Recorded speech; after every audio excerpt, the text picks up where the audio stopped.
আজও মনে পড়ে যায় সেই দিনগুলো। ইফতারের দেখতে পাচ্ছেন এখানে অনেক তৈরি করা হচ্ছে ইফতার পার্টি। তো আমরা ছিলাম 8 জনের মতো, 9 জন সরি। তো এখানে দেখতে পাচ্ছেন আমরা অনেক কিছু আয়োজন করছি। এটা হচ্ছে আমাদের নতুন ব্রিজের নিচে, সেখানে সুন্দর একটি জায়গা যেখানে স্থান আমরা বেছে নিয়েছি এবং সেটা হচ্ছে পূর্ব দিকে আমরা এই আয়োজনটা করছি।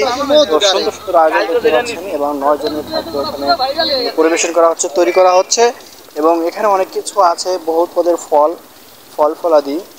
এবং এখানে আছে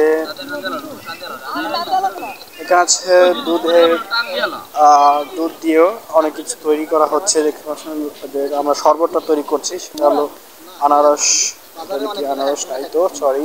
এখানে আছে হলো মিষ্টি মধু, এটা দিয়ে আমরা তৈরি করছি এবং আছে অনেক কিছু আরো কিছু। এবার আছে কাচ্চি বিরিয়ানি, কাচ্চি সম্রাট থেকে কেনা। আমাদের সাথে শরিক হয়েছেন প্রবাসী ভাইরা, তারা